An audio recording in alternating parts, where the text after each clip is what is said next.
ہمیں تھوڑی دیر کے لیے خدا کے ہتھیار کے طور پر استعمال کیا جا رہا ہے۔ کوشش ایک شخص کی شروعات ہو سکتی ہے، یا یہ درمیان یا آخر میں ہو سکتی ہے۔ یہی وجہ ہے کہ اسے میرا پھل نہیں کہا جا سکتا، کیونکہ میں بالآخر بہت سے لوگوں کی محنت کے بعد اپنے ذریعے ترقی اور تبدیلی دیکھتا ہوں۔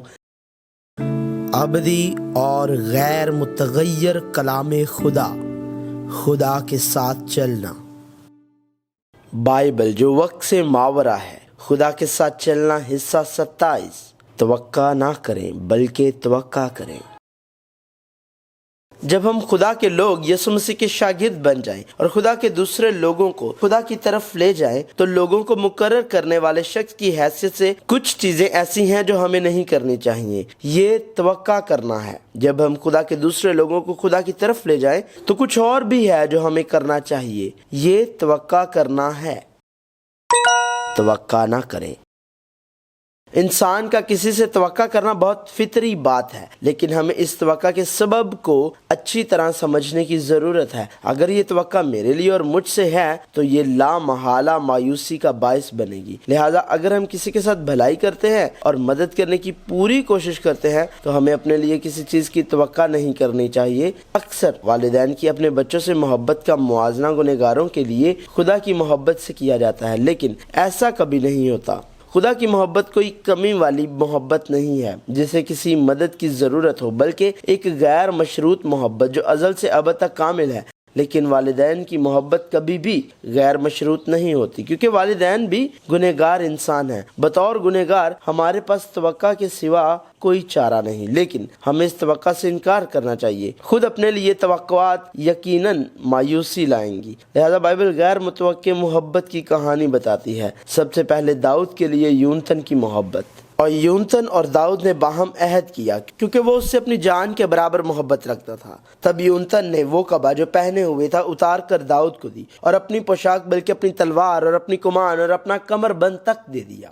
داؤد سے یونتن کی عقیدت خدا اور اس کی بادشاہت کے لیے عقیدت تھی، اور ساؤل کا بیٹا یونتن اٹھ کر داؤد کے پاس بن میں گیا اور خدا میں اس کا ہاتھ مضبوط کیا۔ اس نے اس سے کہا، تو مت ڈر، کیونکہ تو میرے باپ ساؤل کے ہاتھ میں نہیں پڑے گا، اور تو اسرائیل کا بادشاہ ہوگا، اور میں تجھ سے دوسرے درجہ پر ہوں گا۔ یہ میرے باپ ساؤل کو بھی معلوم ہے، لیکن داؤد کے بارے میں ساؤل کا موقف بالکل مختلف تھا۔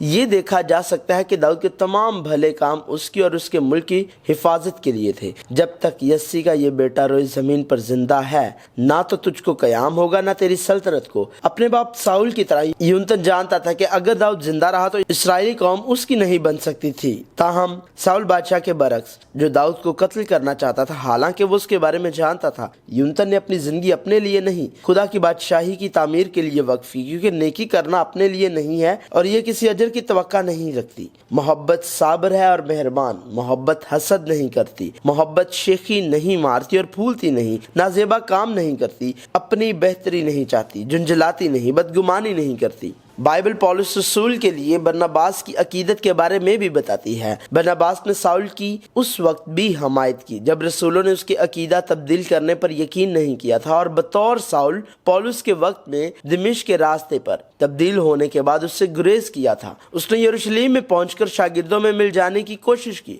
اور سب اس سے ڈرتے تھے کیونکہ ان کو یقین نہ آتا تھا کہ یہ شاگرد ہے۔ مگر برناباس نے اسے اپنے ساتھ رسولوں کے پاس لے جا کر ان سے بیان کیا کہ اس نے اس طرح راہ میں خداوند کو دیکھا، اور اس نے اس سے باتیں کی، اور اس نے دمشق میں کیسی دلیری کے ساتھ یسوع کے نام سے منادی کی۔ نیز جب برناباس کے آبائی شہر قبرس کے لوگوں کو انجیل کی منادی کی گئی تو برناباس کو رسولوں نے انطاکیہ بھیجا تاکہ خدا کے احیا کا تجربہ کر سکے۔ لیکن برناباس اسی جگہ منادی کے لیے ساؤل کو ساتھ لے آیا۔ پھر وہ ساؤل کی تلاش میں ترسوس کو چلا گیا، اور جب وہ ملا تو اسے انطاکیہ میں لایا۔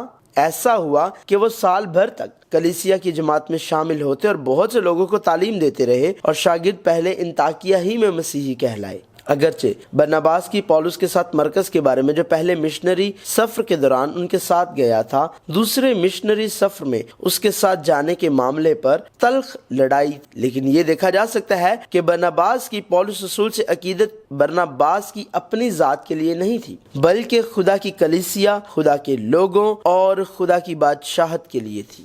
اور سب سے بڑھ کر یسوع کی اپنے شاگردوں سے عقیدت تھی۔ یسوع پہلے ہی جانتا تھا کہ کون اسے بیچے گا اور کون اسے دھوکہ دے گا، اور یہ کہ اس کے تمام شاگردوں سے چھوڑ دیں گے۔ چونکہ وہ اپنے پکڑوانے والے کو جانتا تھا، اس لیے اس نے کہا، تم سب پاک نہیں ہو۔ پطرس نے اس سے کہا، اے خداوند، میں تیرے پیچھے اب کیوں نہیں آ سکتا؟ میں تو تیرے لیے اپنی جان دوں گا۔ یسوع نے جواب دیا، کیا تو میرے لیے اپنی جان دے گا؟ میں تجھ سے سچ کہتا ہوں کہ مرغ بانگ نہ دے گا جب تک تو 3 بار میرا انکار نہ کر لے۔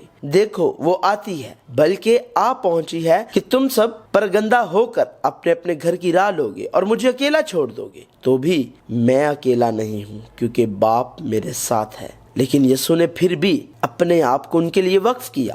عید فصح سے پہلے جب یسوع نے جان لیا کہ میرا وہ وقت آ پہنچا کہ دنیا سے رخصت ہو کر باپ کے پاس جاؤں، تو اپنے ان لوگوں سے جو دنیا میں تھے جیسی محبت رکھتا تھا آخر تک محبت رکھتا رہا۔ یسوع جانتا تھا کہ شاگردوں کی عقیدت روح القدس کے آنے سے، روح القدس سے بھرنے کے بعد آئے گی۔ بہرحال یسوع نے ان کو آخر تک پیار کیا۔ ہمیں اس کی توقع نہیں کرنی چاہیے، ہمارے لیے توقعات حماقت پیدا کریں گی۔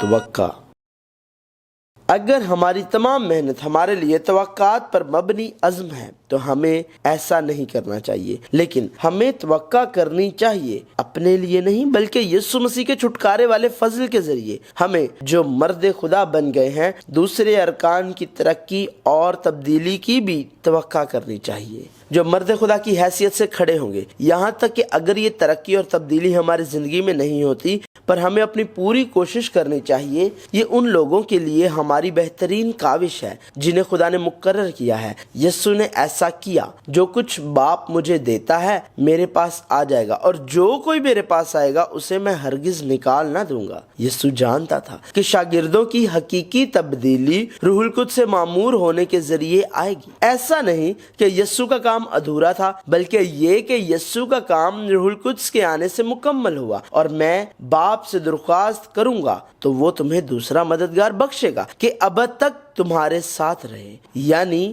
روح حق، جسے دنیا حاصل نہیں کر سکتی کیونکہ نہ اسے دیکھتی اور نہ جانتی ہے۔ تم اسے جانتے ہو کیونکہ وہ تمہارے ساتھ رہتا ہے اور تمہارے اندر ہوگا۔ لیکن مددگار یعنی روح القدس جسے باپ میرے نام سے بھیجے گا، وہی تمہیں سب باتیں سکھائے گا اور جو کچھ میں نے تم سے کہا ہے وہ سب تمہیں یاد دلائے گا۔ لیکن جب وہ یعنی روح حق آئے گا تو تم کو تمام سچائی کی راہ دکھائے گا، اس لیے کہ وہ اپنی طرف سے نہ کہے گا، لیکن جو کچھ سنے گا وہی کہے گا اور تمہیں آئندہ کی خبریں دے گا۔ ایک وقت تھا یوحنا مرکز پولس رسول کے لیے ناقابل قبول آدمی تھا، لیکن مسیحیت کی تاریخ میں ہم دیکھ سکتے ہیں کہ بالآخر برناباس کی عقیدت کے ذریعے یوحنا مرکز مرد خدا کے طور پر، مرکز کی انجیل کے مصنف اور پھر پولس رسول کے شریک ارکان کے طور پر کھڑا ہوا۔